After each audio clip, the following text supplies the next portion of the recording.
right. All right. Here we are. We're back. We're starting this right now. We just started it abruptly. Yes, we did. For us, at least. Yes. All right. This is the Fill in the Blank podcast. Life after film school. Episode 6. Yep. And today... Return of the podcast. No. Well, I guess it could be, right? We didn't do the podcast strikes back, though. We should have. That was the one we should have. That was the one. That was the one. So today's episode, we've got our topic of the day is why we personally love films, which is hopefully will give you some insight into why we talk about the things we talk about. Yes, and you get a sense of our taste, a sense of why films are great. And then we've got some fun stuff after that. Yeah, I'm gonna do a working actors today. And then some tech stuff. We're going to give you a little NAB rundown. Yep, and then we're going to debut a new segment. Dun, dun, dun, dun. It's about soundtracks. It's about music. Yeah. And that is what's going to happen. A few things to get out of the way.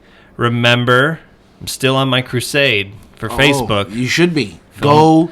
Facebook.com/FITB Podcast. Yeah. You must like it. You must participate. You must. This is really too much, people. Yeah. This is really too much. It's getting ridiculous. This is getting ridiculous. Really? And it's 30 seconds out of your day. You just have to hit the like button, and then you can be a part of it. Just do it. You can be a part of the conversation. Uh-huh. Because then you'll see when we post questions and stuff like that, and then we can talk about them on this here podcast. We would like to answer your specific questions. Yes. Also, obviously, iTunes, you can subscribe. And Stitcher, once again. Yep, Stitcher's good for those of you who don't want to download. Yep, if you're on a smartphone, download that. Download it. And it streams it anytime, any place on the go. It's good stuff. And also YouTube, of course, the enhanced version is on YouTube. And special note, if you are a listener, not a YouTube watcher, episode 5, go ahead and go on YouTube when you have a second. Skip into like an hour and 20 minutes into the podcast. Right. And definitely one of the coolest things was setting that up. That was probably our best video portion of the enhanced version that we've done, where you see the pictures from Death Valley and the comparisons to the Star Wars shots. And hopefully this is the last time that you'll ever hear us say go to an hour and 20 minutes into the video. That was long. Yeah. So we're getting serious about this ourselves. So. But yeah, definitely go look at those pictures. They are awesome. Yes. All right. So what's going on with you this week? All right. Well, first and foremost, I have a little bit of business to get out of the way. There's something I want to share with all the filmmakers out there, just because I've seen some stuff done recently that I do not agree with. And this is what I want to say to all you people in film school who are learning how to edit and stuff like that. Basically, you mainly want, what I'm going for here is you mainly want to use hard cuts and dissolves cutting in your projects. Why? I can explain this to you in a very simple and straightforward way. Because psychologically, the way films work, a hard cut is a blink, just like when you blink in real life. And a dissolve is something is close enough to the way you fall asleep, the way you do a number of different things, or the way you kind of tune in or tune out of a situation, that the human brain accepts those two cuts more than any other, as they don't even notice them. They just go along with it. If you start doing star wipes or things like that, you're drawing attention to your editing now. Well, and it's one of those things where you open up, anybody who's opened up an editor or even iMovie, like, you see that stuff, and it looks cheap. It does look cheap. Dissolves work because they've been in movies since the beginning of movies. Right. And if you're making a Star Wars or Ocean's 11, you can use a wipe. Or if you're making a bad commercial for inclusion in your film that has a bad infomercial, then throw star wipes all over that thing. There's obviously exceptions, but... Yes, there's always exceptions. I'm not saying there's never an opportunity to use those things. I'm saying your main tools, though, are those two. Yeah. And I think where sometimes I see filmmakers get into trouble is that they get so used to looking at their project that they start to go, man, this is boring. Keep in mind that ideally the person you're showing it to, it'll be the first time they've seen it. Yeah. So you don't need to jazz it up with that stuff because it's boring to you. Have faith. Well, if it's boring to you the first time you watch it, that's a problem. If it's boring to you the 900th time you've been through it, that's just called being a human being. Correct. Right. And that's going to happen because you're an editor. Sick of watching this. I'm sick of hearing it. Exactly. Yeah. And that's going to happen. I'm just saying, don't second guess yourself at that 900th view and go, oh, no, I've made something boring. Remember that ideally, the substance of what you're showing, of what you're editing, should be the first and foremost thing the audience gets, not the style. Yes. And I'm sensing this outburst has come from a experience. It has, and that's as much as I'm going to say about that. All right, because there's no context for that whatsoever to anyone listening. No, okay, but it needed to be said. Okay, okay. Number 2 on my list. Tell me what you think of this person. I'm just going to describe a person to you. Right. It's not even really describing a person. I'm going to tell you a single sentence that was said to me, and I want you to tell me what you think. what you now think about this person. This is the sentence that was said to me. I have never cried or felt any feeling close to crying when I watch a movie or a TV show or read a book or listened to a song. Or I never. The only time I ever cry is when my parents yell at me. Were you talking to Data from Star Trek? Exactly. Yes. Thank you. I actually met someone who said that to me the other day, and you were like, "Are you a human?" Right. It was a stunning lack of empathy. Yeah. That's what I got out of that. And unfortunately, because I just, in a scenario that I was in, a work scenario that I was in not too long ago, I dealt with a lot of young people. Yeah. And I noticed that this was a pretty common theme. Huh. I'm concerned. I don't necessarily believe them. See, I don't. Well, okay. I think that I think some of them are lying, and I think some of them don't even know that they've experienced an emotion, or for some reason, they're like afraid to admit, like they feel like they can't tell you that. Oh man! But you wouldn't think that I was crying like a baby when I saw that. Yes, but you wouldn't think that a group of actors would admit this. Well, what's the prize? We're talking about young people, right? We're talking about young people. We're talking about actors. Why would you ever go into the field of acting if you've never felt an emotion off of a play or a movie or a book or a song? Yeah. Like, you're not even close to being in touch with your emotions. How can you possibly And be I active? have to say, like, I refuse to believe that young people who seem to be obsessed with music and their kind of music I'm surprised that they would tell you they've never gotten anything out of a song because they're so, like, I don't know. I talk to too many people. They're like, oh my God, this music just speaks to me. And I'm like, it's a song. It's fine. I like songs too, and I like them. Are you telling me that you've never felt an emotion off of a song? No, I have. Okay. But just, I don't then become obsessed with it. I just move on and go, oh, it was great. I like that song. Yeah. Usually the emotion I feel is happy because I was like, that song was great. Okay, but I'm saying, like, I've listened to certain pieces of music, either a soundtrack or... Yeah. Well, here's a great example. Okay. Here's a great example. I was blown away by this experience. Okay. I went and saw Jurassic Park in 3D. I did too. The other day. Yeah. Okay? Now, it's hard for me to describe in a short period of time what that movie meant to me as a little kid. Yeah. When that first came out and I saw it on the big screen for the first time. Like, I literally saw that movie 7 or 8 times in the big screen in the original time. And I was obsessed with, like, it was a big deal, huge deal. Yeah. What I did not expect is seeing it again, because I hadn't seen it, obviously, in theaters for a long time. Right. I was not prepared for the emotional experience I had. Me neither. Because I went to the IMAX. Oh, 3D, okay. I just saw it in 3D, but... Yeah, and I've seen that movie a million times. Me too, I haven't obviously seen it in the theater since when I was a kid, when we were 10. Right. But I've seen it, I've seen it probably... within the last year. Yeah. I've seen that movie. And at this point when I watch it, it's just like, I love that movie. I can quote that entire movie in both English and Spanish. Yeah, but I did not expect to, like, actually have certain, like, be like, oh my God, I'm, like, choked up about this, or what. I'm just like, I'll tell you, there's a point where the first shot of the helicopter, like, I felt like I was starting to get choked up there, and then when it did the bum bum bum bum, like, I started rolling tears down my cheeks. It was like a different type of. It wasn't what you felt the first time. No, but it wasn't what you felt when you watched it at home. And no. That probably ties into why we like movies, because that's a powerful experience that you can only get at a theater. It's just such a big thing, and the music is loud and the sounds are loud and they're crashing against your soul. It was just it blew, like, I just wasn't prepared for that, like, because that was not a cry because this part's so sad. It was just I was overwhelmed. Yeah, and I didn't expect that. Now, that would explain why it is, if I can feel that depth about something, why it is I enjoy movies and why it is I want to become an actor. If you don't feel anything ever... Don't get into this business. Like, go to Wall Street or something. Yeah, they apparently... I don't think they do anything. Apparently There's no way don't. they could with some of the things they've done, exactly. So, I don't know. That just blew my mind, the lack of... I can't believe somebody said that. Yeah, I was worried, and the reason I brought it up, I'm worried, is that what young people are going through? Like, I want to know. I want you to tell me on the internet. I don't see. I feel like I don't know. I get a whole different vibe from the music angle because there's so many people that are so obsessed with bad music.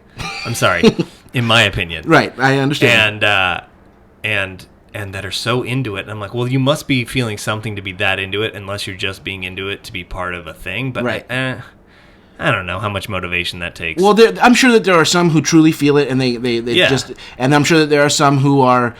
It gives them the proper image that they would like to project, so they go with that. Yeah. But what I want to know, the question I'm throwing out there before we move on is... Okay, we haven't had a lot of good luck with these. No, I know. We're going to keep doing it, I'm going to keep doing it, because you're going to go eventually... Eventually it's going to catch on. You're going to be like, I've got to say something about this. Yeah, exactly. One day I'll say something that's so outrageous that you're going to have to write it. We're just going to start getting more extreme just to get a reaction. What is it that moves you? Is it nothing? Is it everything? Is it a book? Is it a movie?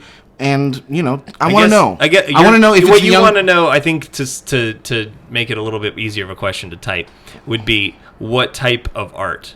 Yes, because we're talking about music is art, film is art, right? Books are art, theater, whatever, theater, paintings. Yeah, which all the above, 3 of the above, 2 of the above. I got to tell you, I've maybe been moved by like painting art twice. Right. For the most part, doesn't do much for me. Right. I've tried at books. I'm okay with that. I sobbed at a book one time.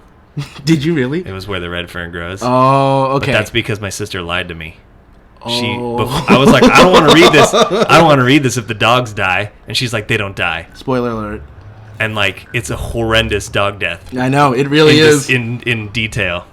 And you sobbed about that. And then I was angry at her for couple years. Right. No, that's a worthy thing. I actually cried at the end of Catcher in the Rye. No. When his little sister wants to go with him. Mm-hmm. And I don't know, I felt that was very moving, that she was like packing up her bags and he was being a fool, but she didn't realize that, and she was just like, oh, well, whatever you say, I'm going with you. Mm-hmm. I don't know, that got me. Okay. Yeah. That's fine. I have a little brother, so maybe that's like I was picturing him kind of doing that. Yeah. And that could be it. Yeah. So we want to know what moves you. Yes. What moves you? Yes. Not your car. Right.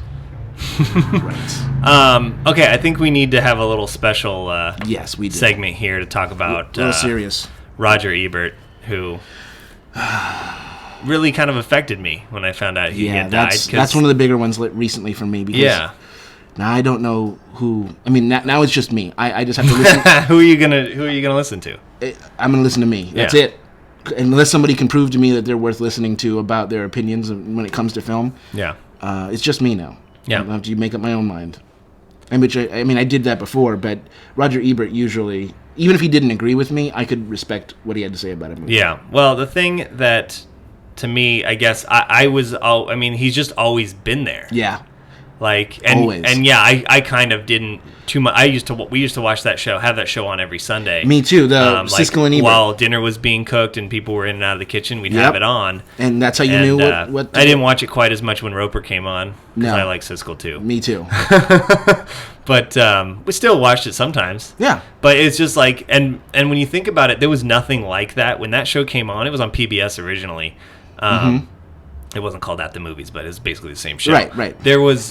There was nothing like that. There was no way for you to see parts of movies that hadn't been released. Right. Like on TV, because movies, they weren't even home video when that show came on. Right, exactly. So it was like, oh my God, I'm seeing this movie on my TV and they're showing me clips and they're talking about it. It was called sneak preview. That's what it was called on PBS. Okay.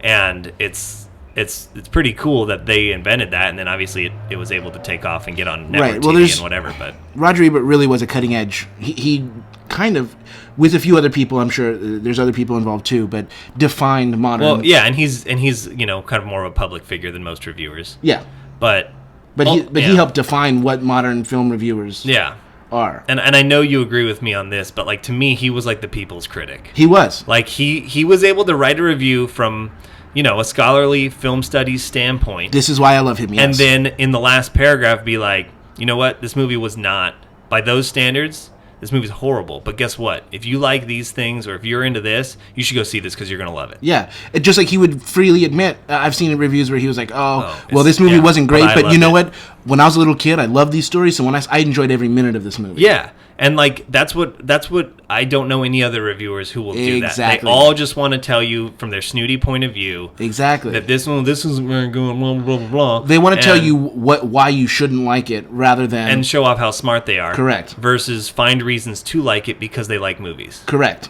Yeah. And I would say he was not only the people's critic, but he was a movie advocate even more than a movie critic. He really was, yeah. He was an advocate for movies in general. Yeah. I think and that's why this kind of plays into what we're talking about today. I think he could sit down with us and have a great conversation about why he loved film. Yeah. He really could. Yeah. And there's I'll put a link to it. I think I did. Oh, I did link to it. That's what I was going to say. It was just like a week ago, so it's been a while. I put a link on the Facebook page to an article that I found on a different website that had basically collated all his YouTube clips of his reviews of some of the biggest movies. So like reviews of like Indiana Jones and like Jaws and Alien, the biggest pop culture movies. And it's really in it because he doesn't like them all, and he has some problems with some of them. Like Jurassic Park's a good example since that's out. He recommended the movie. He and Siskel did a huge thing on like, do not take your little kids to this. It's terrifying. Right. And I was like, good point. But they also had some criticism in comparisons to Jaws, and which are valid. I don't necessarily agree with comparing that movie to Jaws, but I understand the parallels and why they wanted to, and it's a total valid criticism. But at the end of the day, they sit there and tear it apart for 5 minutes, and they're like, "But man, this movie was so entertaining! Like, you've got to go see this." Right. And that's all I care about. Yeah. I enjoy the discussion of the art of film. Yeah. But when it comes down to a review,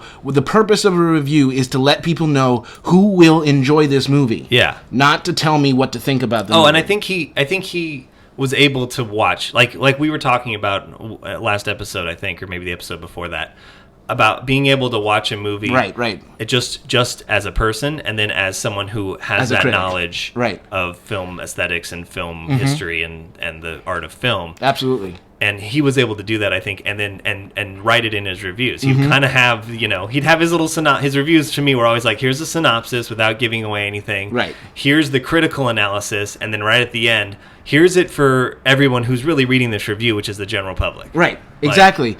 And I also respected the fact that he was able to take himself out of the context of the time period and rewatch a movie, because there was movies that he was talking about that he watched in the late 60s that he thought were terrible. I'm trying to remember. It was one of those biker gang movies. Oh, like a Easy Rider type thing. Yeah. Well, no, more of like a leather jackets and Hell's Angels thing. Yeah, exactly. It was something about Hell's Angels. Okay. At the time when he originally reviewed it, he thought it was terrible. And then he watched it many, many years later. Like, oh my god. And kind of. He was more like, that movie's still terrible, but it instantly took me back to that place in time. Oh, and there's value to be had there. And there's value to be had there. So he was always able to kind of look back and be like, yeah, it may not be a great film, but I understand why you love it. Well, right, and that's why people, not that I'm going to claim that the Star Wars movies are bad, but that's why people get so upset with the new Star Wars movies, is because they have it takes them back to their childhood. Correct. Seeing the original ones. And the new ones don't do that because you're not a child anymore. Exactly. Versus my wife's younger brother, the first Star Wars movie he ever saw, he was born in the 1989 or 1990. Yeah. But really the first Star Wars movie he ever saw in the theater, and he was only like 11 when it came out, or 10. It was episode 1? It was episode 1. Oh, okay. So when he watches episode 1, it takes him right back to being 10 years old, kind of like it was for me watching Jurassic Park. Yeah. So when they re-released it, he was excited. He loved that Star Wars movie. Yeah. So I just give Roger Ebert credit for being able to step outside of just the hoi polloi of being snooty and being snobby. Yeah. And just give you, here's what's right with it, here's what's wrong with it. If you like this type of thing, you'll enjoy it. End of story. Oh, and he'll give things 1 or 2 stars and then be like, but you know what? I liked it. Yeah. Like, I'm not going to give it a good rating because that's the, in the annals of film where it rates. Yeah. But I really enjoyed watching that. Like, the one that cracks me up is a movie that some people might not even remember even existed is it was called Knowing. Oh, yeah. With Nicolas Cage. Alex Proyas. Yeah, it was Alex Proyas. I really liked that movie. I was like, okay, it's not blowing anyone's mind, but it was some nice twists. It wasn't exactly totally predictable. Right, you just enjoyed it. And he felt the same way. And no one else, I mean, that movie got universally hated on. And he gave it like 3.5 stars and was like, what's not to like here, you guys? Like there's a lot of cool ideas in here. And so I feel like, I don't know, he was able to understand it in a way that I'm able to understand it. And I don't think that it's just, obviously it's not just me, because there's obviously in the last week been huge outcries of support and sadness. And I honestly never, as a last point on Roger Ebert, I never felt like he was on any bandwagon. Yeah. Even if it was kind of popular and hot to hate on something. Yeah. He would always take his own way. He would take his own way. And I guess one of the saddest things to me is, like, if you read like his last thing that he wrote, when he said, okay, I'm not going to do full-time reviewing because I have health issues and whatever, and so I'm just going to review the movies that I want to review and let other people kind of take the times. Like, it was so hopeful. Yeah. And it was so like, this is what it's going to be. It's going to be awesome. We're just changing it up and it's going to be great. And then he like died like 2 days later. Yeah. It's really sad. Yeah. I don't know. That was a big one to me. He was a pillar of film discussion. Yeah. That has fallen. He will be missed. Because you're right. I don't know now. Sometimes I read reviews, sometimes I don't. If I'm going to go see Olympus Has Fallen, I'm just going to go see it. I'm not expecting anything, right? Right. But sometimes I do want to know before, and I would always just go straight to Roger Ebert. Well, and I would look up movies that I had seen a long time ago to see what his review was. Just, if I was looking at, thinking about a film, what did that mean? Or I would want to hear what he had to say. And he had them all up so you could read older reviews. Yeah. And the other thing is, you go on like Rotten Tomatoes and you'd be like, oh, it's at like whatever 42%. And anytime I go on Rotten Tomatoes, I'm always like, well, let me see what Ebert said. Right. Like, I always want to know what he said. Yeah, he was the only person that I ever did that with. Yeah. I don't look for the Hollywood Reporter review. Or the or the Variety review. I don't like. They're on my list, but they're in there, but I don't seek them out necessarily. Yeah, Variety and Hollywood. I do tend to look at those ones, but I don't give them the same weight that I gave. I feel like the Hollywood Reporter is like way more negative. Well, yeah, than Variety. They're not as bad as Entertainment Weekly. But no, Entertainment Weekly like so bad. You can't make a film that they like. No, that's why I get Entertainment Weekly as a magazine, and that's why when Seth MacFarlane made that joke about them at the Academy Awards, I was like, that's hilarious, and like. Other people in the room with me were looking at me like, I was like, yeah, but if you get the magazine, like, that like they'll give like the best movie of the year like a B-. Mm-hmm. Yeah. So either way, in closing, we will miss you, Roger Ebert. Yeah, we will. We don't know who will review movies. I don't know what to do. Right. We've lost a very important person. Yep. All right. So on that sad note, rather than making more jokes about things, let's move on to our topic of the day.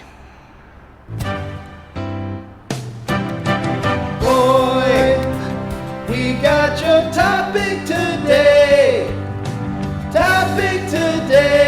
to tell you. All right, switching gears. I feel like we should give like a toast with that song. I know. Like we should have a toast and drink to Ebert. It was like funny timing. I know. Okay, so why do you love movies? No. Because they're great. Yeah. I love them. No, let's kind of start off by just talking about, like, what do you like about the medium as an art form? Well, I was actually going to start just so the audience knows kind of where we're coming from. Like, that's true. We were going to do that. Yeah, I just want to say, like, what are a few of your favorite films? Yeah.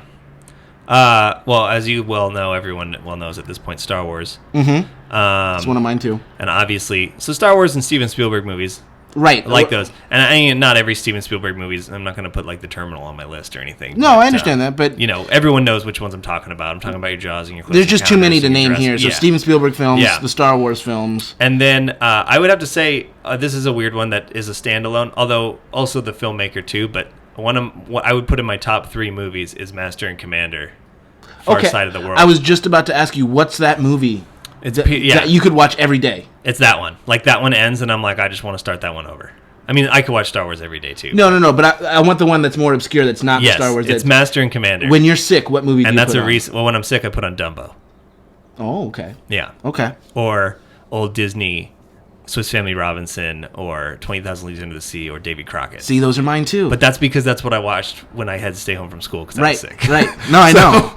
It's like my love of apple juice. It just... Yeah. But yeah, Master and Commander, even though it's more recent, I just can't get enough of that. But I like Peter Weir makes very good movies in my opinion. He does. Yeah. And then I like the Ridley Scott too. Ridley Gladiator. Scott. Yeah. Is probably my favorite. See, Gladiator was the one I was going to say. I could watch that one every day. Inception is one of those for me. Inception's good. And that's definitely a newer one. Yeah. I like everything about it. I want to live in that world. Yeah. But the one that, like, a sick movie, but I could watch this movie every day. I don't know what the deal is That Thing You Do by Tom Hanks.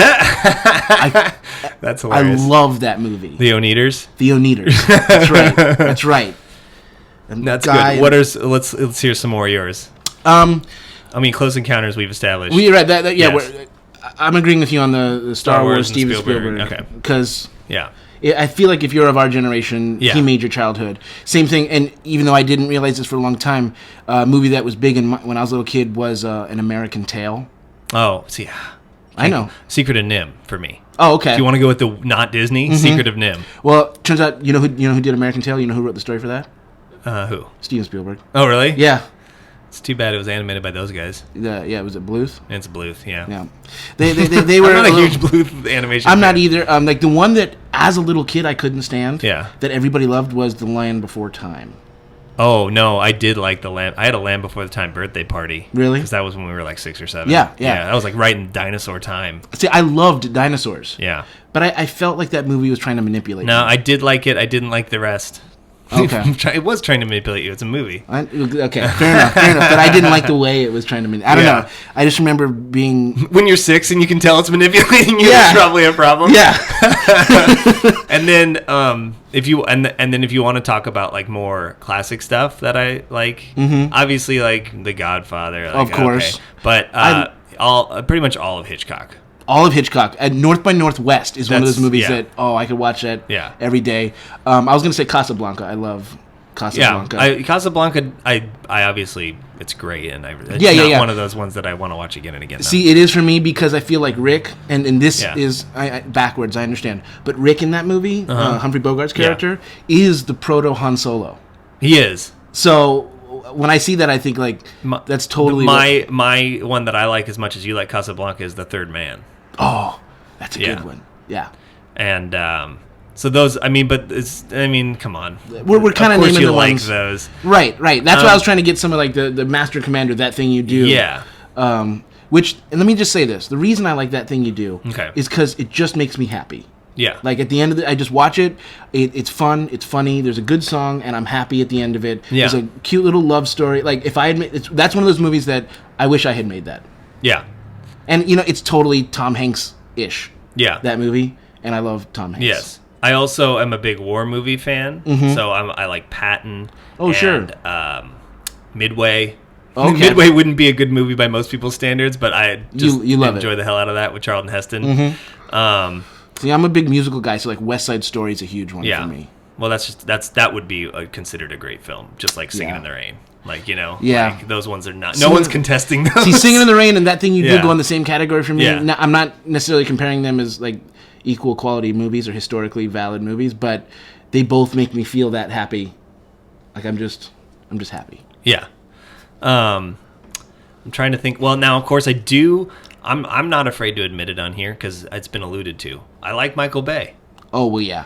I don't like every movie he makes, but there's not very many I don't like. The Bad Boy movies don't do much for me, but I enjoy them. I enjoyed them when I saw them. Correct. I don't ever feel the need to watch them again. On the other hand, but they were enjoyable. I'll watch The Rock any day of the week. Yep. Like that one I can watch. You know which one I love the most of all? Armageddon. Yep, I know. We'll get into that. We're going to get into that another time, but Armageddon is just, if you don't like Armageddon, I'm sorry. Oh, and then, okay, so here. Signs, Lady in the Water. Lady in the Water is a really important movie to me. Go watch Lady in the Water. That is one of the most important movies made in the past That movie decade. got so... Everyone hates that movie. And like that was like when people were like, well, forget him. He doesn't know how to make movies. And I would have to say after that movie, I kind of agree. After that one, maybe. But Lady in the Water, that movie makes me cry hard. That movie affected me so much. And deeply. And it's one of those ones where people who are like, oh, that movie was awful. I'm like, what movie did you see? I don't understand. No, because it affected me like on a personal level, like in my soul. Yeah. Especially like the end of that movie. Yeah, so that's a controversial one, I think. I think most people will be like, no. They have that prologue in that movie with the little drawings. I'm crying before that's over. Well, that's all it takes to get me, completely sell me on this movie. And there was so many people who watched it and were like, I don't know, I didn't buy into any of that. And I'm like, but what? How did you not? Like, he set it up so that you... I truly believe, and this is going to upset people, I truly believe if you don't like Lady in the Water, then the child inside you is dead. Yeah, it might be. Yep. Well, because that's what it calls to. Yeah.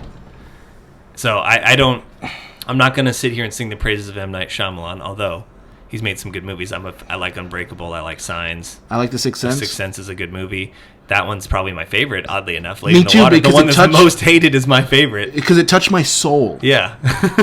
Which is a good place to move on here, because why? Why do movies touch our soul? I mean, is that why you love movies? Well, I think that's... and actually, interestingly enough, Roger Ebert, I was listening to him talk about Jurassic Park, and they were talking about Jaws, and how if you go to a Steven Spielberg movie, like, you no longer control your own body. That is correct. He's mastered it so much that he can make you feel whatever he wants to make you feel, regardless of what you want to feel. He is the ultimate manipulator. And I think that to me means that he's the ultimate filmmaker. Correct. Some people would be like, oh, manipulating, blah, blah, blah. I'm like, that's what it's for. That's what you're trying to do. You're trying to make people feel. And he has mastered it so much that he can make you feel what he wants you to feel when, not just make you feel, period. Right. He can make you feel a certain way at a certain point and then instantly feel a different way. Whereas most filmmakers, I would consider myself a success if I was just able to make a movie that it made them feel, period. Yes. That's the goal. He is the master manipulator that, though. And I say that with in every positive connotation. I would love to be the master manipulator. Right. Because here's why I love film. Yeah. To put it very, very bluntly, I like the storytelling aspect. And when as a storyteller, as someone who's trying to get across, there usually is a reason why you're telling the story. You don't just, either it's a funny anecdote, or it was something horrible that happened to you, or whatever. Yeah. But you're telling the story to elicit something out of the person you're telling it to. Yeah. You're hoping that by me telling you this story, you get something out of it. Yeah. Either I'm warning you, or I'm sharing with you, we're bonding. There's a million reasons to do it, just like there's a million reasons to make a movie. Yeah, and but that's what it is. Yeah, and I would say that for me, it started like, I think that why I love it has evolved, and when I was a kid, when we first started just goofing around and making movies for class and stuff, like it was just using my imagination, being able to have an outlet for it, because I don't draw very well. Right. I'm an okay writer when it comes to like creative writing, but I like I was like, oh, this is great, because I can just show. Well, that's something you and I share. So that's just innate in you or not in you. I think that's just something that's just a part. But I think that's where you and I first bonded, actually, as friends. Yeah. Was that we both have vast imaginations. Yeah. And we enjoy spending time there. Yeah, and so it was it's the ability to spend time in your imaginary world. And then I think that as I've actually made films and done it, the most satisfying part of making a movie for me is being able to assemble it, to being able to go, okay, here's what it is that we're doing in this scene, and then in my head going, it's this shot, this shot, this shot, this shot, this shot, shooting those shots, and then editing those shots in the order that I thought of originally, and being like, that works exactly right. Like that, you feel it's such a great feeling of accomplishment to know that what was in your head was correct and will work on paper. Right. I'll tell you my favorite part of the whole process, and this actually clearly delineates the difference between you and me, the different aspects that we bring, is not that part. Although I love that part. Yeah. For me, it's watching somebody else watch the movie. Okay. It's seeing, are they getting out of it what I want to get out of it? Yeah. Has my taste been vetted by the public? Yeah. And quite frankly, it usually is. I didn't. The first time I really enjoyed that was probably my thesis film screening. Okay. Because I don't know that I'd really gotten to screen them too. I guess I liked it in the other film classes in film school, but prior to film school, I don't know that.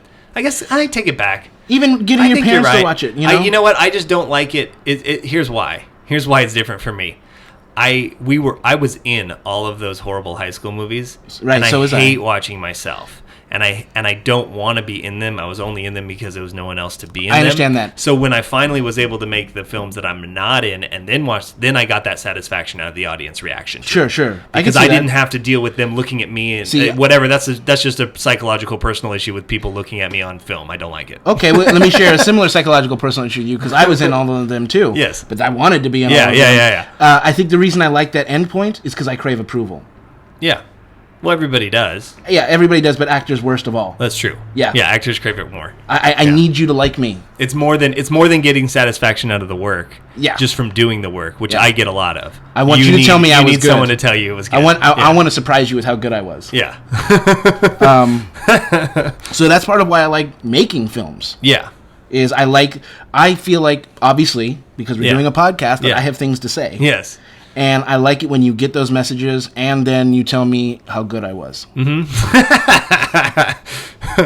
So that's slightly diverging off of why we like the movies, is making them. But still, that's a reason. I mean, I like them because I'd like to make them. So obviously, I had to like them first. Right. But it's also it's a matter of being able to, and maybe a lot of people, maybe there's people who can't do this, and this is why people have differing views of the films that I like versus other things. Is that I can get completely locked into the world of the movie. Okay, that was going to be my next thing.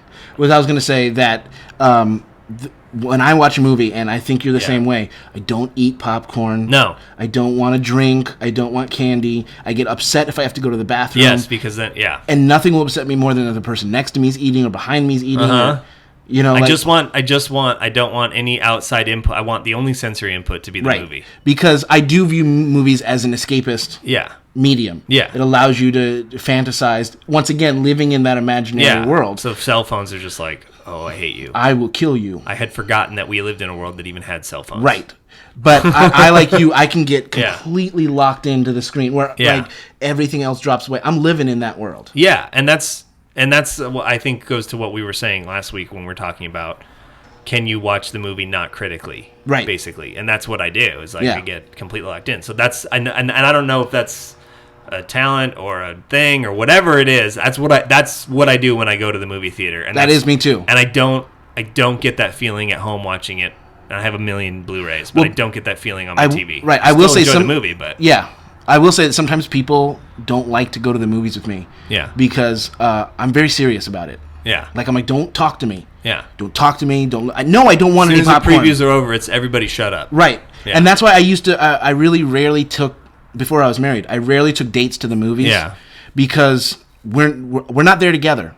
I am in that movie. Well, that's what I never understood about. Like, I mean, I'd go on dates to movies anyways. I've taken one or two. I always thought it was funny that was like considered a good date, because I'm like, so we talked at dinner, then we just sat next to each other and didn't speak to each other for 2 hours. Yeah, but see, people are making out in the theaters, and they're not really watching the movie. Oh yeah, see, I don't go. They're using the darkened room to touch each other in public. I guess I'm just like, well, I came for the movie. Exactly. Oh, you're here too? Okay. Right. See, that's why I rarely took dates to the movies. Just like I've had dates, this is kind of a Seinfeld thing, I've had dates where they would say something negative about a movie I really like, and I'm like, well, it's over. That's that. I can't be with someone who doesn't like that. Needless to say, these were never very serious relationships. Yeah. But... yeah, I just take it very seriously. Yeah. And when I go to the movie theaters, I don't talk to the person next to me. No, I don't talk at all. Sometimes I go with people that talk, and I'm like, stop it. Yeah. Or I always sit like on the outside of the group just to make sure. Well, unless I know the group. If you want to talk about people that I like to go to the movies with sometimes, let's talk about my brother. Yeah. My brother has a knack, a very serious knack for right as that one moment in the movie comes, that one moment in the movie where it's just the most emotional of the entire movie. Let's take the example Super 8. Yeah. There's a moment that is just where they're watching the footage of his mom on the Super 8 projector. Yeah. And she tells that whole story about her dad. Yeah. The day that. Yeah. And it's really highly emotional. Like that's one of the key emotional scenes in the entire movie. My brother has a knack for blowing stinky farts lovely.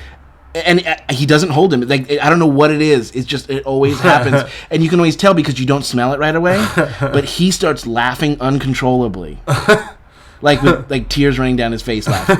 And I look over and I'm just like, shit. I was really upset at him after Super 8. I was really, really mad. And I try not to express it to him because that's not fair. Like, you know what I'm saying? But I was so mad. That's funny. I was so mad. And he has a knack for that. Yeah. I'm not saying I am guilty of sometimes having to say something in a movie because I just can't keep it in if I see something hilarious or something like that. But for the most part. Now let's move on to the next. Why do you think it's important to see movies in theaters? Why are films important? Why not just watch everything on TV? Well, that's exactly what we were talking about with Jurassic Park. Like, there's a huge difference. There is a huge difference. There is. It's a scientific fact. There's something about viewing both theater and films in a community. Yeah. That affects the way you enjoy the film. A comedy will be funnier if you're in a room full of big people who all are thinking it's funny. It's true. Because there's movies that I'm like, I've laughed and been like, that movie was hilarious. And then I saw it on TV and I was like, why did I think that was funny? Right. And it's because you get caught up in the emotional energy of the room. Yeah. It's the same as, like, I know you can always tell as an actor on stage when you've got the audience. Yeah. You can feel it. You just know. Yeah. And I don't know. It's hard to explain, but I imagine that the cinema screen feels the same way. If it could feel feelings, it would know this movie's really good because I've got this audience. Yeah. Because it's like you all hook together and your emotions become bigger. Yeah. I know that when I saw Jurassic Park, I know for a fact that people behind me had never seen it before. Yeah. And they were loving it. Okay, good. You know what I'm... Yeah. So that once again, it amped up my emotions because you were seeing people who were really into it, and who had never honestly experienced it before. Yeah. Well, it's in addition to the communal experience, which is a big part of it because you're not going to get that on your couch. It is, to me, also it's because you're basically going into a sensory deprivation box. Yeah. No, I'm just saying, not even the size. I mean, I'd rather see it on a big screen than a smaller screen, but that you're in the only thing you can see in this room is the movie, right? And the sound is cranked up so that. Hopefully, if people are talking, it's overpowering. They're taking over your senses. They're taking over your senses. The only sense they're not taking over is taste and smell. Which my brother takes care of. So yeah, I think that's a huge part of it. Which you're not going to get in your living room. Right. Because you'll pause it and go to the bathroom or go get a snack or whatever. And that can be fun, too, on its own. Right. It's just a different experience. Right. But the big screen... really takes over everything. And there is something to be said about seeing, George Clooney or somebody being 50 feet tall. Yeah. Because they're on that huge screen. Yeah. It affects you. Yeah. I mean, that's a movie star, my friend. Yeah. Well, and then there's also there's some people who don't like to know that they're being manipulated that way. Yeah. And that's fine. I don't view it as manipulation because I'm going into an imaginary... I'm going willingly in there. I'm paying you to do it. Right. That's my thing. I'm paying you to do that to me. Yes. And I want it to happen. The only time that I sometimes regret doing that is with horror films. I always have a moment about 20 or 30 minutes into a horror film, always, where I wonder, why did I do this? Why did I come in here and do this? No, at the end of the movie, I'm always like, oh, that was good. Yeah. I'm glad I did that. Because I don't see a lot of horror movies. I see select ones that are kind of known to be good. And it's because I love horror. And it's one of the ones that's most frequently done badly. Yeah. But I almost always have a moment about 20 minutes in where I'm like, why did I do this to myself? Because I get locked in. Yeah. And now I'm terrified. Yeah. Well, and I guess I would say to me that movies most closely, like the medium that they're closest to, and this is going to sound weird, is books. Yeah.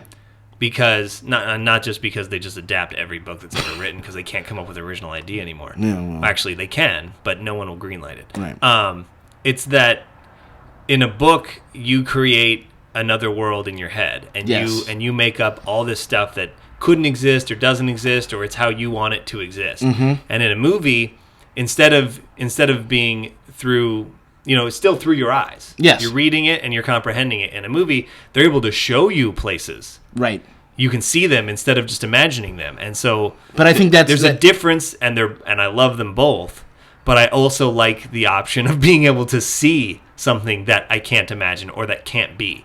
And that's why a lot of times these movies, I'm not interested in these movies like Requiem for a Dream because, well, people who are strung out on drugs, I can go over to the, that street over there and go into a room and see that movie. Yeah. So I don't want to watch that movie. I want to watch something that I will say, you and I do tend to be more fantastical as filmmakers. Yeah. When we write stuff, it's always, there's a ghost in it, there's aliens, there's this. Well, because I want to see something that I can't experience. Right. And have a sense of hope. Yeah. So, right, just as a final note, I think that's the reason, just to sum everything up, since you brought up the book thing, you and I are both big readers. Yeah. We read a lot of books. And we enjoy that, being able to make up all that stuff in our head, which I think then translates into film as why we want to make film. Because not only do we like going into that imaginary headspace of living in a place that doesn't exist, now I want to make my own. Yeah. That's why we want to make movies. Yeah. That's why we love films.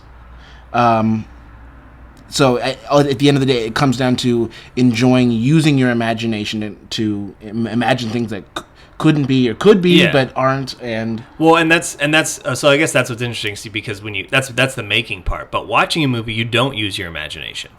Oh, but I think you do. You suspend your disbelief. You suspend your disbelief, but that's where you allow it to you can experience, with human. Like, that's the thing. You can't in real life, like. You can go to a close-up in a movie of someone's eyes and tell me a whole story in one shot. But that's because your imagination is filling in the gaps. That's right. But that's by design. Yeah. But when am I ever that close to a human in real life that I don't know? Yeah. Like, you're actually able to access another level. That would be funny if you lived life. Walked real close to people and just started eyeballing them. Hold on. I want the close-up. Yeah, so that's what I'm saying. Like, you get a different perspective on people. Mm-hmm. So you have to and that's where you can tell people how you feel about things. Yeah. And to a certain extent, the way that musicians tell people how they feel through their guitar. I guess, like a lot of people, not everybody's really great at expressing their emotions. But it's true. But I just thought of this, and maybe I'm making movies into way more than they actually are. But, like, to me, it's like it almost helps you as a human being, like, learn how to what means what on someone's face. Yeah. Because when you read a book, there's an internal monologue. Yeah. So now I know what they're thinking. When you watch a movie, they're not going to say what they're thinking if it's a very well done movie. You're going to have to get what they're thinking out of what they say about other things and how they say it and the way their faces and the way their body language is. I will say that. And so I like that it's a study in that. At the end of the day, a movie is definitely a well-done film. Yeah. Is a master course in being a human. Yeah. That's what they all are. And that's what separates a good film from a bad film is how well they portray the human element. Yeah. If you notice any film that people don't like, it's because someone did something or said something that they couldn't relate to. Yeah. And that's why I don't like a lot of horror films. Yeah. Because all the time people are making choices and I'm like, well, they're like, I'm going to go down in this basement. There's a light switch, but I'm not going to use it. And I'm like, right. Well, why wouldn't you turn that light on? That snaps me out. That snaps me out too. That is a problem with horror movies. It's that you're just like, no. But either way, what I was getting at is just that use of imagination is both the reason we love films and the reason we love to make films. Yeah. Because I do think that the making and the watching, for us at least. For us, it's tied. Yeah. Well, I think for anybody who likes to make them, ideally it's inextricably linked, those two things. Yeah. So, go on to Facebook, like us, and then tell us why you like films. Yeah. What was the other question we asked? The other question we asked was about what moves you. Oh, yeah. Well, so it's similar. Okay. It's similar, but different. Yeah. Why do you like films? Yep. Because some people may not like Some films. people might not. All right. Good talk. Let's go on to our first segment that will be dubbed Working Actors. Mm-hmm. Working Actors. WORKING. Working Actors. All right. They're working. Those actors are busy. They are busy. Okay. So the working actor that I'm bringing up to you today is William Fichtner. He is someone that everybody knows who he is, even if you don't know. Did you say Fichtner? I always said Fichtner. Well, because it's FICHT. Fitch. Oh, the T's after. T's after. I got a little dyslexic. No. Okay. I'm not necessarily saying that I'm definitely saying that right. Yeah. But it's my best guess. Okay. I'm usually pretty good at that. Yeah. He's been in a ton of things. Coming up, he's going to be in Elysium. He's going to be in The Lone Ranger. He's been in he's been on Entourage. You see him on TV. You see him on movies. You hear his voice in video games. Yeah, he flies a space shuttle in Armageddon. Yes, he does. He's in The Dark Knight. He's at the very beginning of The Dark Knight. That's what I was going to say. At the beginning of The Dark Knight, Joker robs the bank. Yeah. He's the guy who owns the bank, comes out and shoots people with shotguns like, your friends are dead. Yeah. That's him. Yeah. And he's the guy who brings a gun into space. He does bring a gun into space. And I just want to know what he's doing with the gun in space. I don't know. Yeah. They also brought a Gatling gun, though. That's true. They brought a lot of guns into space because Michael Bay was making a film. Yeah. But either way, he's one of those guys. He's been working forever, and he's in all sorts of stuff. He's definitely one of those people. If I showed him to you, you'd be, oh, of course I know that guy. Yeah. I've seen him all over the place. Yeah. And he's done lead roles. He's done small roles. He's done good guys. He's done bad guys. But I will say, more than anything else, he tends to play sneaky, snaky guys. He is, yeah. And that's why I'm bringing him up today, because I want to talk about typecasting. Okay. Typecasting is something that some actors worry about. I would say if you got cast, you should be happy. Correct. That's my main thing. My main point today about typecasting, and like I said, he tends to be typecast as the guy who is in charge, but turns out to be a snake.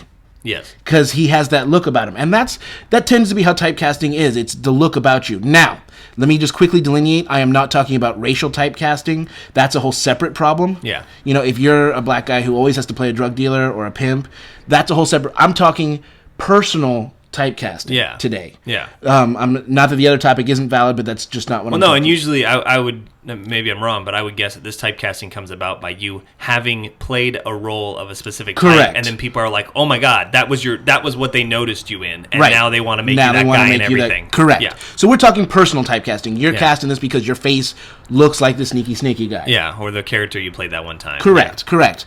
Now, here's my thoughts on typecasting. Get typecast because it will get you work.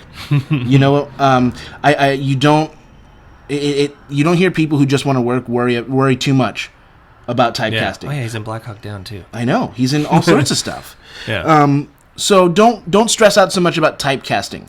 The only people who get to worry about typecasting, and the main people you ever hear talk about typecasting, are A, bigger movie stars, and B, people who are typecast in roles that they don't want to be. You never hear Tom Cruise complain, I'm typecast as the lead action hero in all these movies. No, he is. Yeah. That's you rarely get to see Tom Cruise play a drug dealer or a pimp on the street. Right.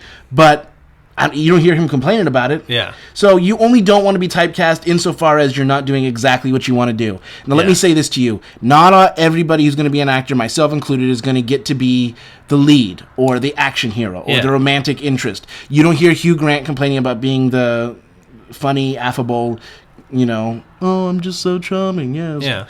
Because why would you complain about that? Yeah. If you can get typecast, it'll get you work.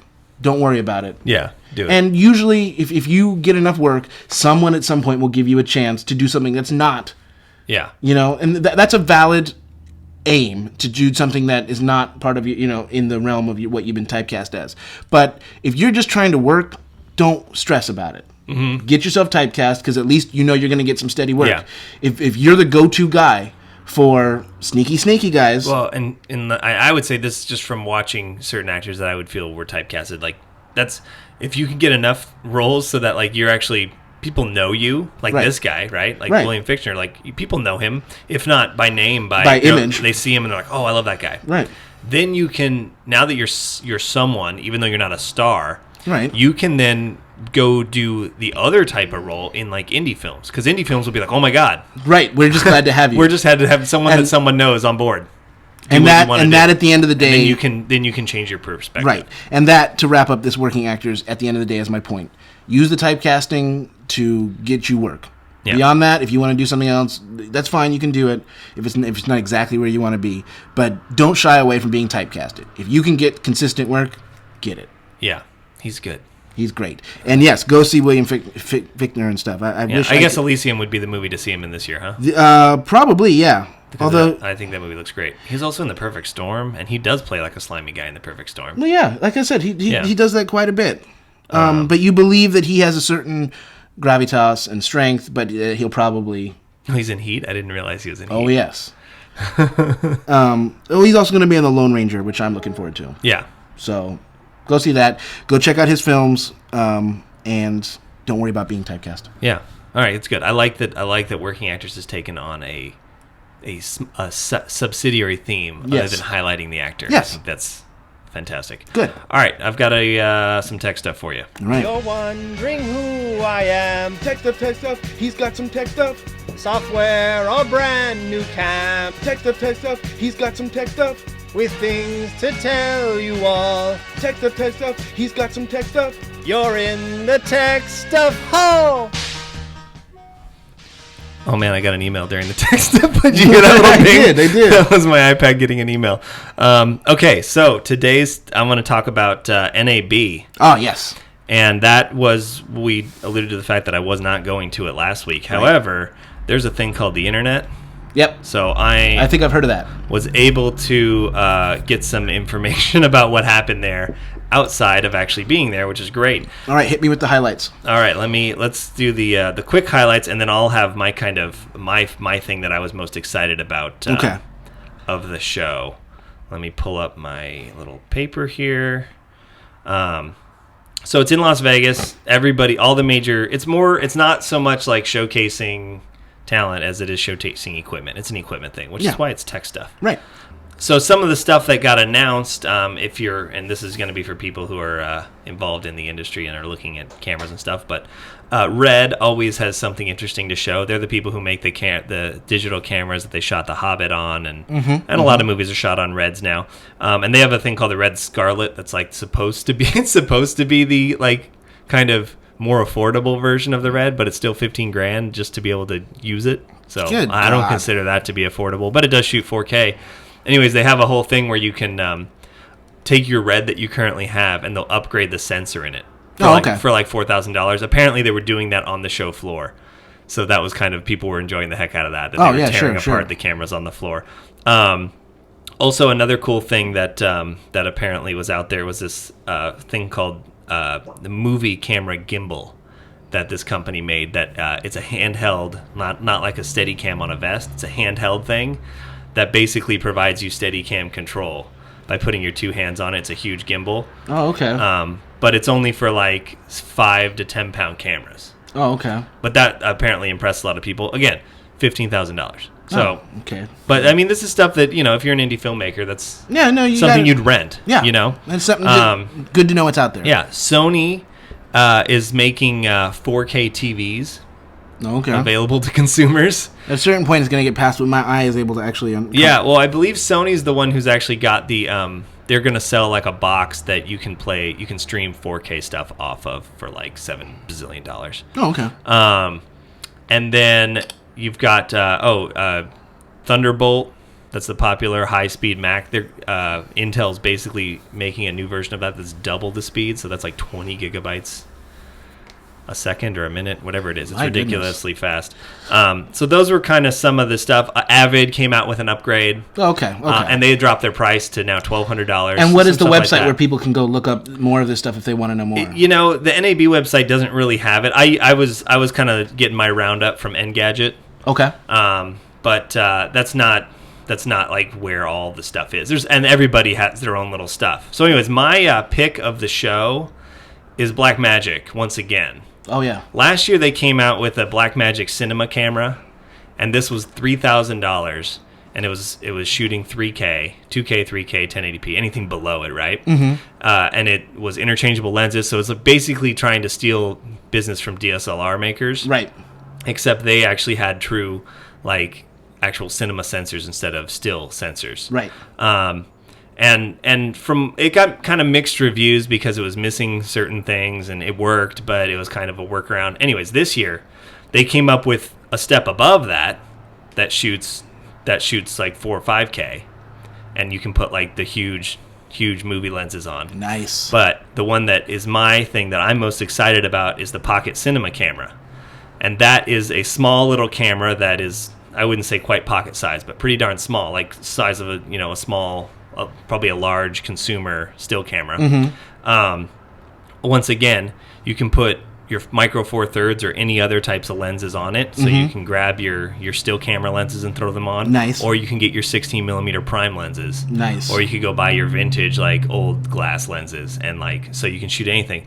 Now, and the thing about the Blackmagic cameras is that they call them cinema cameras, and it's because the entire goal of the camera is to replicate a film image of a film, not still film.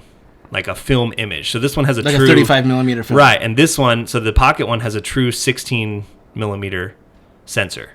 So it's basically is the equivalent of shooting Super 16. Nice. Which, there's movies today that are shot Super 16 Yeah. that are thrown up on the big screen. Yeah. Well, so, for someone like us, yeah, this would be a great thing. But I mean, something like this has to cost a lot. So $1,000. What? That's with no lenses. All right, this is what I want for my birthday. Yeah. It unfortunately doesn't come out till July. Damn it! just give me a card that says when it comes out.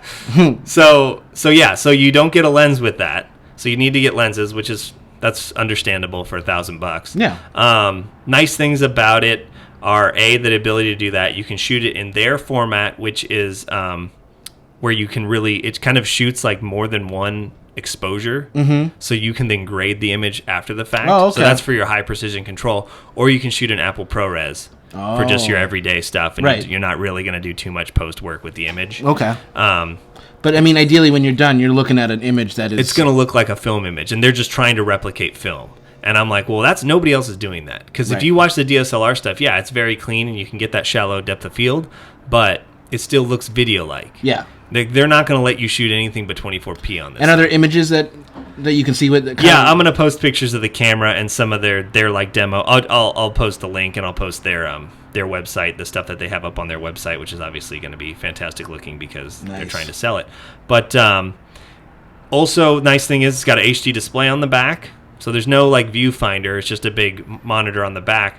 But it does do HDMI out, so you can either hook up a monitor, send a signal out, or monitor out, and you can send all your screen, all your f-stops and stuff. One thing it doesn't have that the cinema camera didn't have, so I thought when they came out with this year, certainly a lot of people complained about it. They're going to include this on their new versions. For some reason, not so much. And I'm just trying to get inside their mindset and figure out why they haven't done it. You can go audio in through a mini port, so you can just go out of a mixer, into a balanced mini, and then get your audio in. Mm-hmm. There's no way to monitor the audio on screen. There's no. You can't see the levels? They don't show levels, and I don't understand why they haven't. Because it's got to just be a piece of software that they have to include in the operating system. That does seem silly, but I guess if you're going out of a mixer, you can. I think since they're basically telling you we're just trying to make a film camera that shoots digitally. I think they're like, just shoot MOS. Where if you're shooting like full on with this, why are you shooting with sync sound kind of a thing? Here's they're basically giving you the same ability as a DSLR. Right. Like as far as audio goes, which is my complaint with DSLRs is the audio is bad. Right. But so anyways, looks to be really cool and ridiculously cheap. It's 1080p is its highest resolution. It's not going to shoot 2K, 3K, 4K. And you think about that, and you're like, well, everything's shooting 2K. Yeah, but nothing for $1,000 is shooting 2K. Right. Nothing. I mean, there's hardly anything for $1,000 that are shooting 1080p. I don't care because 35 millimeter doesn't shoot 2K. So well, right, and that's the thing. If you're doing real production work, 90% of that, the most they're going to want is 1080p. If you're working independent films and movies, then you're going to be in the 2K, 4K land. But if you're working TV or commercials or just other industry, the 90% of the industry, nobody's wanting anything. Well, even if you're doing independent, well, you can do that. Nobody's going to show that. I'm saying what you want is it to look like film. I don't know that they're going to be stressing you out about well, you didn't shoot in 2K. No, they don't. I'm an independent filmmaker. Yeah, how do you know? Right. By the way, because everyone who's going to see it is going to see it on a Blu-ray probably. Anyways. Right. So that to me is not such a huge issue, and for the price, that's crazy anyways, because you can't buy a camera that shoots 2K for under, well, at this point, $3,000, which is the Blackmagic camera is the other cheapest one.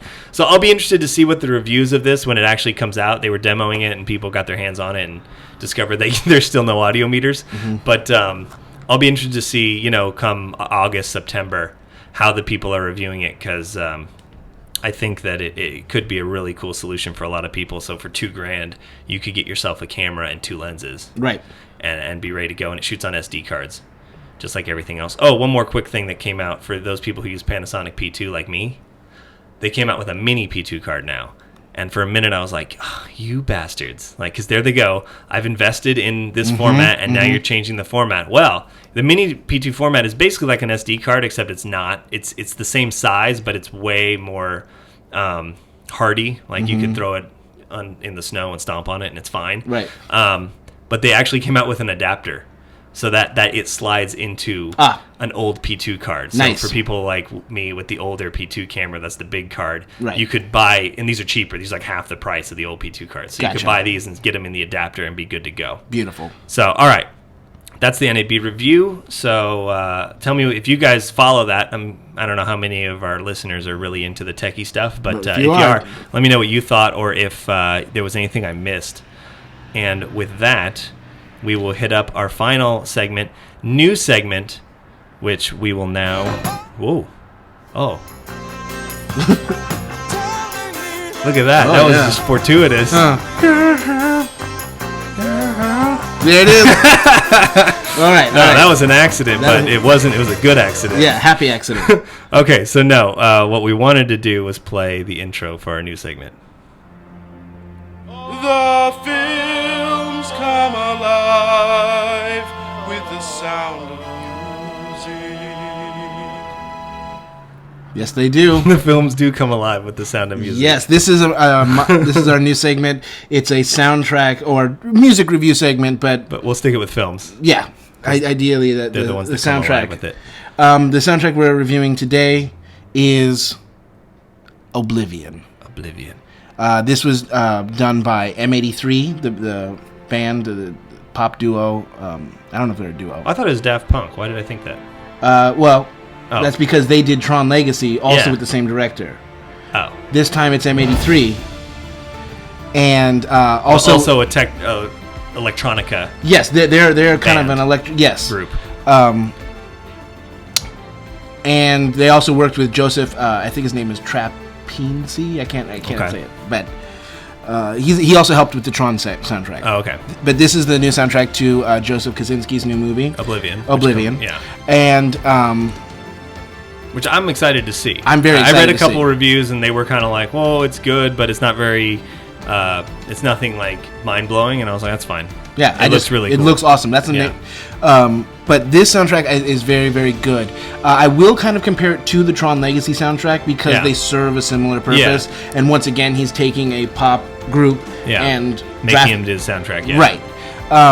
Whereas Tron Legacy was very much a synthesized techno kind of soundtrack with an underscore of orchestration, orchestral power. Yeah. This one is very much the flip of that. Oh, okay. It's very much an orchestral power with electronica seeping in. Yes. Okay. And I kind of like that. It's much more of an ambient soundtrack than Tron was. Tron was very theme strong. Yeah. But I can't speak. Oblivion is much more ambient overall. Yeah. But this part we're listening to right now, because the first part you heard was a track called Earth 2077. Yeah. Just kind of establishing, it's amazing. Right now we're in this. There's an action sequence here. It's called the radiation zone. Oh, that's what the track's called. Yeah. But in order to... It sounds like it's from the 80s. This drum. Yeah, the drum exactly. synthesizer. Well, and what it's doing is what's cool about it is.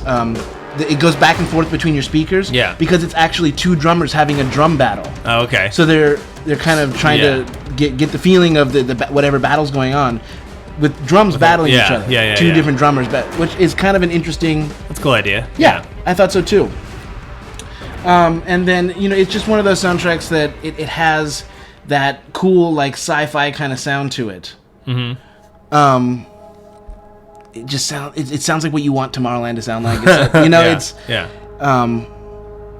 and I don't know. I just really, really love it. Okay. I highly recommend it. Like I said, if you're looking for strong themes, this is not the soundtrack for you. It's much more ambient. It's a little more atmospheric, but it's positively atmospheric. Yeah. And then there's other tracks that are like classic action music. Yeah, we're doing it, but with electronic. Right. Interlude or whatever. But and the use of drums throughout it is pretty interesting. Okay. Because they definitely are using pop drums, not like orchestral drums. Yeah. So. All right. Check it out if you're into soundtracks. If you're into soundtracks, or if you're into M83. Well, yeah, and then what we can do is check back after we've seen the movie and see. Yeah. We can do a little quick in our opening of one of our shows. Do a little, hey, how was that in as far as being a part of the movie? But as a CD, you're saying yes. Nice background listening. Yes, and there's even a deluxe version on iTunes you can get with even more music. Bonus tracks. I always do that. I know. It's annoying. All right. Very nice. Yeah. Good pod today. Yep, check it out. Let's wrap it up. So remember, as I've said before, facebook.com/FITB Podcast. Get there. Go right now. Yeah. Right now. I don't care if you're driving. Do it! And then subscribe on iTunes, listen on Stitcher. Yep. View the video enhanced pod on youtube.com/FITB Films. As always, our website, fillinthablankfilms.com. And in the future, that we may actually be able to have an animated podcast. I'll talk to you about that later. Oh, really? Oh, yeah. That would be fantastic. I know. That is a lot of animation for somebody. Uh-huh.